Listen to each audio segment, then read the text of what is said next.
ओम शिव गोरक्ष गुरु गोरखनाथ मंदिर Ismailpur YouTube channel में आपका हार्दिक स्वागत है। आशा करता हूँ आप सभी स्वस्थ होंगे।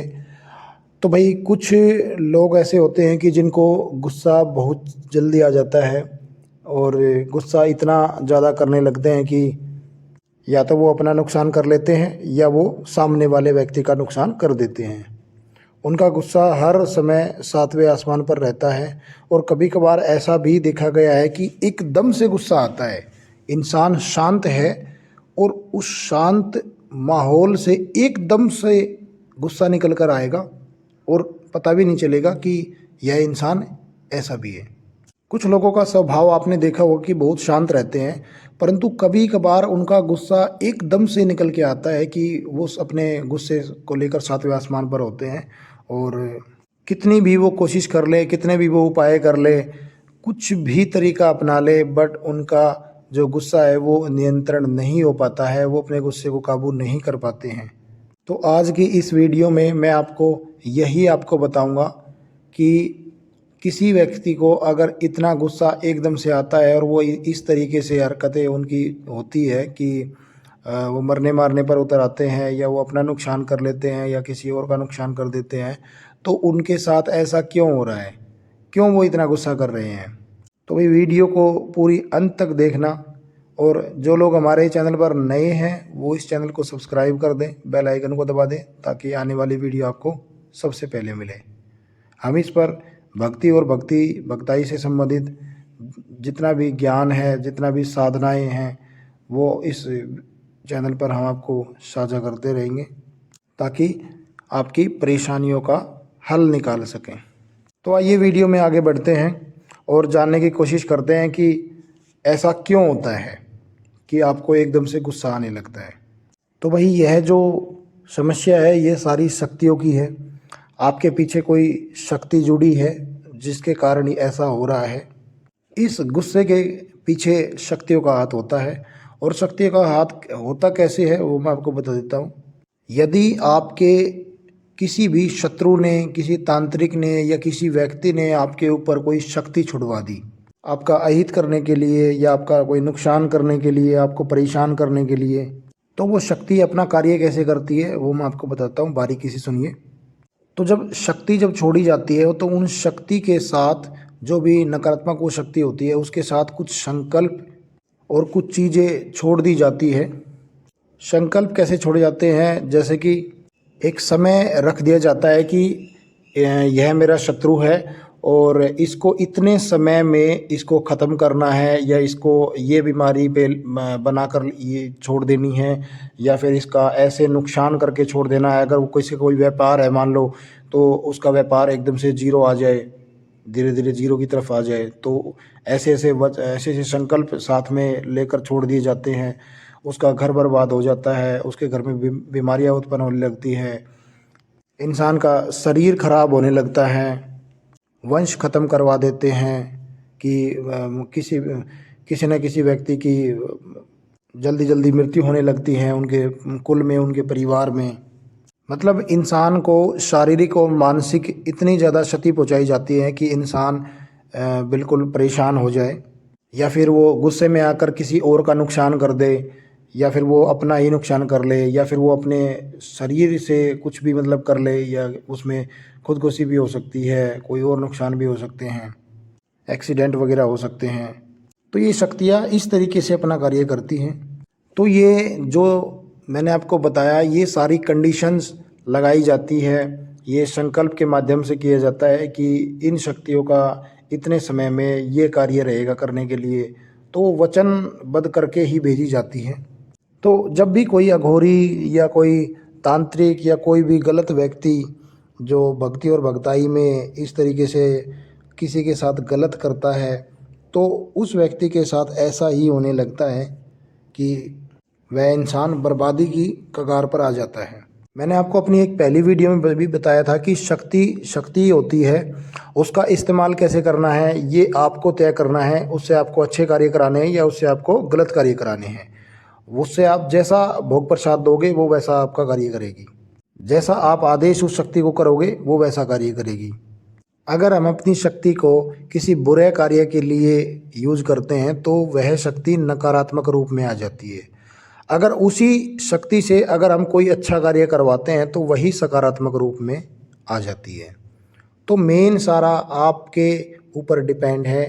अगर आप किसी भी शक्ति को आप भोग प्रसाद दे रहे हैं, उनसे आप काम ले रहे हैं, तो सारा डिपेंड आपके ऊपर है कि उस शक्ति से आपको कैसा कार्य कराना है और वो शक्ति नेगेटिव बनेगी या वो पॉजिटिव बनेगी।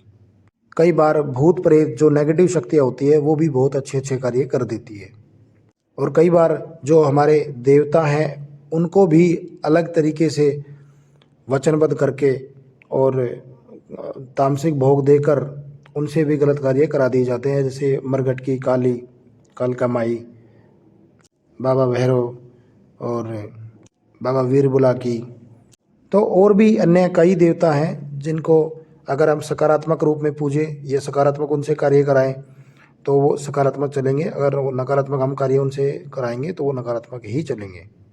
जब भी कोई शक्ति आपके ऊपर छोड़ी जाती है तो वह शक्ति आपके शरीर के अंगों में बैठती है, आपके दिमाग में बैठती है, मस्तिष्क में, और आपके किसी भी शरीर के जोड़ में बैठ जाएगी। जैसे कमर की हड्डी हो गई, पेट हो गया, पैर हो गया। और जब भी ये शक्ति मस्तिष्क के अंदर चढ़कर बैठती है तो ये आपके दिमाग में गलत विचार लेके आती है, यानी कि आपकी सोच को ख़राब करना शुरू कर देती है। आपकी जो सोचने समझने की जो शक्ति होती है वो बिल्कुल जीरो होती चली जाती है। कुछ लोगों के दिमाग में आता है ना कि मैं सुसाइड कर लूँ, मैं ट्रेन के नीचे आके मर जाऊँ, या मैं अगर मैं कोई व्हीकल चला रहा हूँ तो मैं व्हीकल को इतनी तेज़ चलाऊँ कि किसी के अंदर मैं मार दूँ। तो और भी बहुत सारे कारण हैं, जैसे किसी से किसी की दुश्मनी है तो वो उसको जान से मारने के लिए उसके पीछे पड़ जाता है, या तो मैं खुद मरूंगा या इसको मैं मारूंगा। तो ऐसे कार्य जितने भी हैं ये उसके दिमाग में चढ़ते हैं ये, और वो उससे ये गलत कार्य करवाने के लिए विवश करती है उस इंसान को। आपकी ज़ुबान पर भी वो शक्ति बैठती है, आपकी जीवा पर बैठ जाती है कि किसी को गलत बोल दिया और आप बाद में फिर सोच रहे हो कि मैंने इनको गलत क्यों बोला। किसी से भी लड़ाई झगड़ा चलते चलते आपने कर लिया, यानी कि आपकी वाणी के जरिए वो आपके जीवन को तबाह करेगी। अब किसी के ऊपर अगर ऐसी कोई शक्ति है और किसी के साथ अगर ऐसा हो रहा है तो अगर वो सामने वाले व्यक्ति को किसी को भी अगर वो गाली दे देता है या फिर उसको धमकी दे देता है या कोई भी ऐसा कार्य है कि अगले वाला विवश हो जाता है, यानी कि अगले को सामने वाले को उकसा देता है वो कि यह मुझे कुछ ना कुछ चोट करे, तो वह इंसान नहीं समझ पाएगा कि आपके साथ कोई नेगेटिव शक्ति है, वो आपसे ऐसा करवा रही है। भाई वो तो मारेगा ही मारेगा ना आपको, वो तो आपको नुकसान पहुंचाएगा ही अगर आप ऐसा बोलोगे तो, जबकि आपको पता नहीं होता कि आप ऐसा क्यों कर रहे हो, क्योंकि जो नकारात्मक शक्ति है वो ऐसा ही करती है। अब यह भी देखा गया है कि हमारे साथ कुछ अच्छी शक्तियाँ चल रही होती है परंतु फिर भी हमें क्रोध आता है, फिर भी हम ऐसे ही आग बबूले होकर घूमते हैं। अब वो ऐसा क्यों होता है वो मैं आपको बता देता हूँ। मान लो आपके साथ जो भी अच्छी शक्ति चल रही है, आपके साथ कोई दैविक शक्ति चल रही है और सामने वाले ने आपको गलत बोल दिया या गलत आपको कुछ और ज़्यादा गलत बोल दिया जो कि आपके हिसाब से और किसी के भी हिसाब से वो ठीक नहीं है, तो जो सच्ची शक्तियाँ होती हैं, अच्छी शक्तियाँ होती है, दैविक शक्तियाँ होती है, उनको गलत बात बिल्कुल बर्दाश्त नहीं होती हैं। यानी कि वो शक्तियाँ कभी भी गलत कार्य नहीं करती हैं, वो सदैव सत्य का साथ देती हैं, सभी लोगों का भला करती हैं। तो इसलिए उनको गुस्सा आएगा एकदम से और वही सेम सिचुएशन पैदा होगी। देखो भाई, शक्तियाँ हमेशा हर इंसान के साथ रहती है। जो भी किसी भी देवी देवता की पूजा पाठ करते हैं, भक्ति करते हैं, साधना करते हैं, तो वो शक्तियाँ हमेशा उसके साथ चलती है। और जब भी उनको जब भी व्यक्ति को ज़रूरत पड़ती है कि मैं यहाँ पे फंस गया हूँ या मुझे यहाँ पे कोई सलाह चाहिए, तो वो तुरंत पलक झपकने के चौथे हिस्से में वो आपके पास पहुँच जाती है, क्योंकि वो शक्तियाँ एक प्रकार से आपके शरीर में रमाई हुई होती है, आपके ब्लड में, आपकी बॉडी में पूरी में रमी हुई होती है। जैसे ही आप उसको याद करेंगे वो तुरंत आपके पास आ जाएगी। तो अगर ऐसा भी किसी भी भाई या बहन के साथ होता है तो वो जो दैविक शक्ति हैं वो क्रोध में आती हैं उनको गलत बर्दाश्त नहीं होता है, इसलिए वो गुस्सा करती हैं।